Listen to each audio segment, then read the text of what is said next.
Bismillahirrahmanirrahim. Assalamualaikum warahmatullahi wabarakatuh. Alhamdulillahirabbil alamin.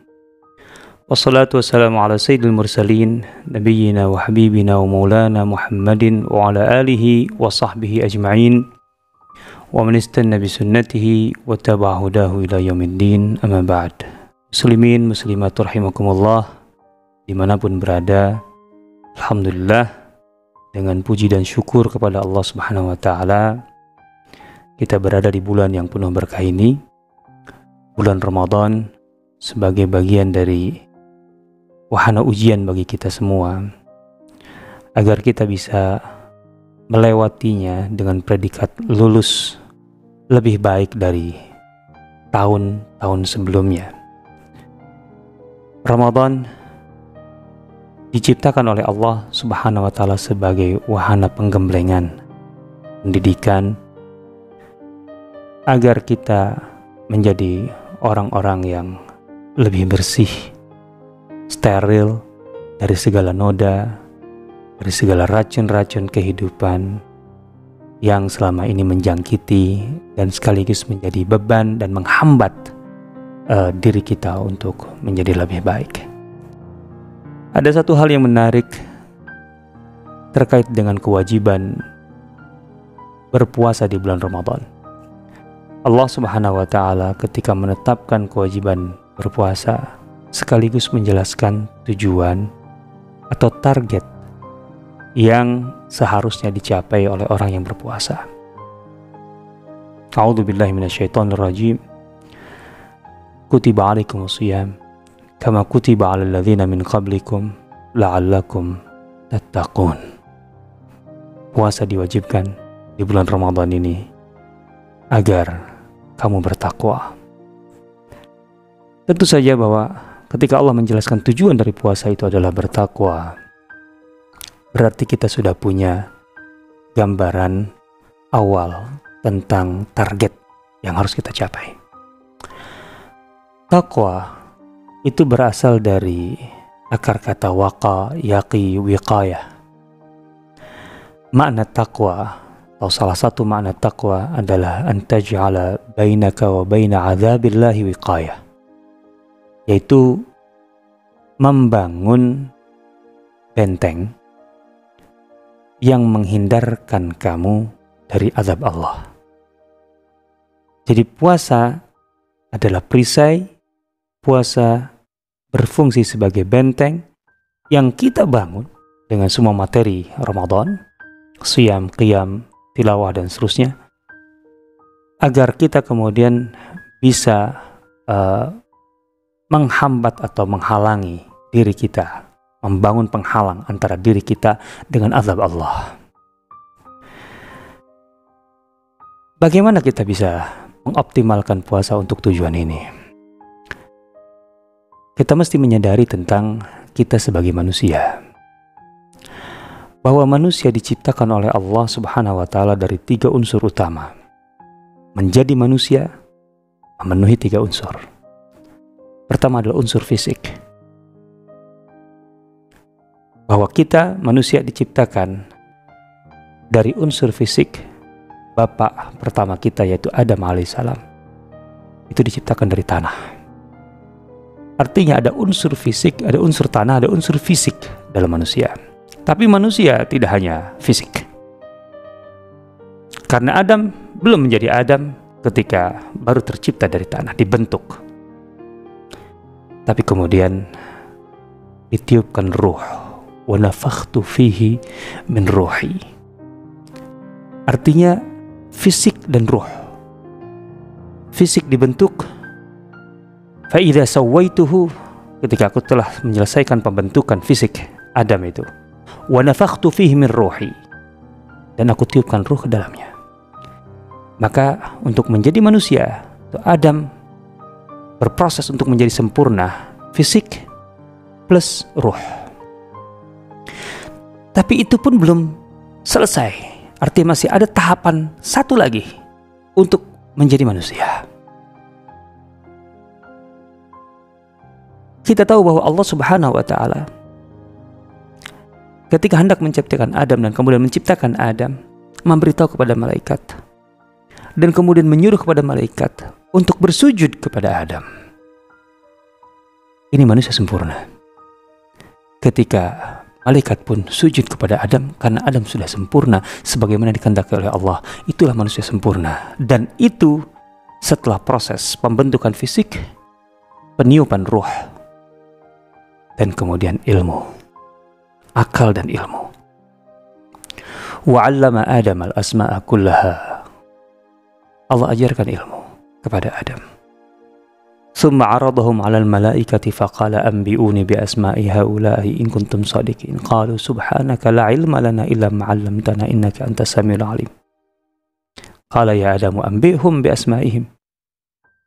Adam diberi ilmu dan Allah membuktikan bahwa dengan ilmu itu Adam memiliki kesempurnaan yang tidak dimiliki oleh para malaikat. Dan untuk itu Allah Subhanahu wa taala menyuruh para malaikat untuk mengakui kesempurnaan Adam dalam hal ini. Wa idz qulna lil malaikati isjudu li Adama fasajadu illa iblis.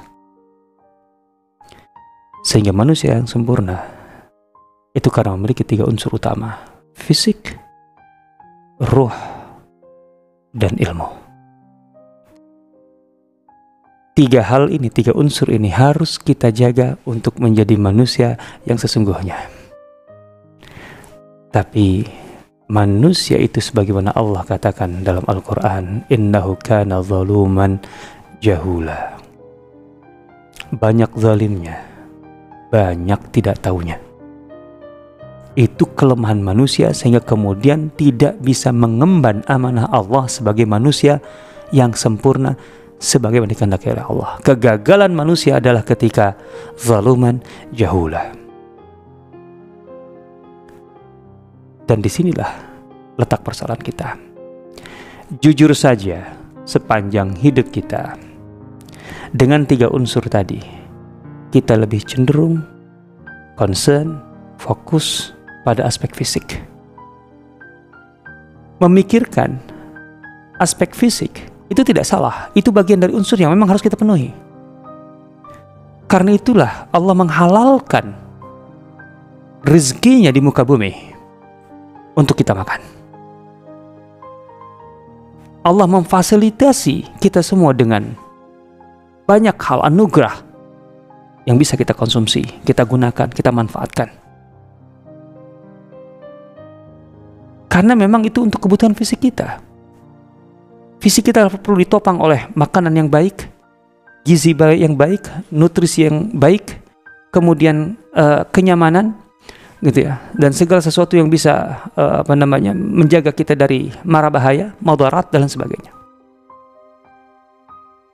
Khudhu zinatakum inda kulli masjid, sampai ke tahap estetika, bahwa yang indah itu tidak salah bagi umat manusia terkait dengan aksesori sekalipun.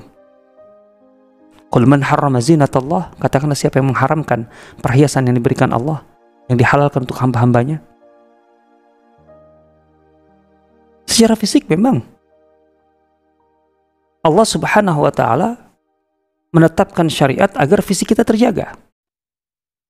Maka semua yang membahayakan fisik kita kemudian diharamkan. Wa harrama 'alaikumul khaba'its, dan seterusnya. Akan tetapi ini untuk mendukung satu unsur. Pada kenyataannya kemudian nafsu kita, ambisi kita yang berlebihan itu membuat kemudian kita zalim terhadap diri kita, zaluman, kita zalim. Perhatian kita terhadap aspek fisik terlalu berlebihan sehingga kita kehabisan energi, kehabisan perhatian terhadap 2 aspek lainnya, yaitu aspek ruh dan aspek ilmu. Di Ramadan inilah ketika secara fisik kita dipaksa, dalam tanda petik, dalam arti kita diperintahkan oleh Allah, dan melalui perintah puasa ini kita kemudian mengurangi perhatian kita terhadap aspek fisik. Kita tahan untuk tidak makan dan minum walaupun kita sehat, walaupun makanan itu ada, bukan karena tidak punya, dan hanya dibolehkan dalam batas yang ditetapkan oleh Allah. dari setelah maghrib sampai sebelum subuh.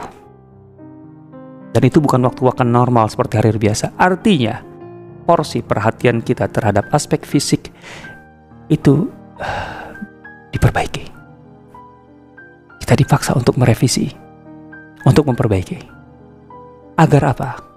Agar kemudian dengan pembatasan perhatian kita terhadap aspek fisik, kita memberikan perhatian lebih kepada aspek ruh dan ilmu.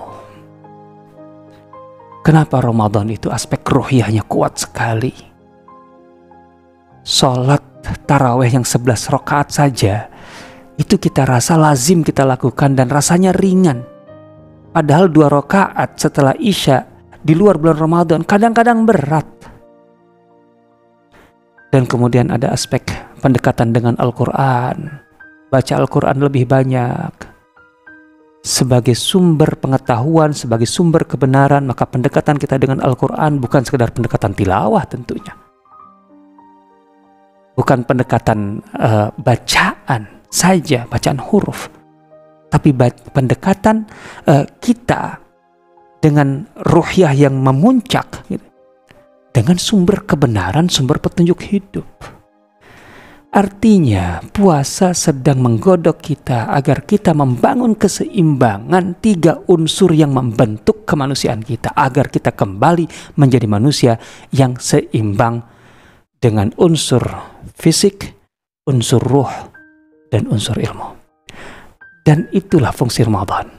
Dan dengan begitulah sebenarnya kita sedang membangun benteng yang bisa memisahkan kita, menjauhkan kita dari azab Allah Subhanahu wa Ta'ala dengan keseimbangan antara perhatian kita terhadap fisik kita, ruh kita, dan ilmu kita.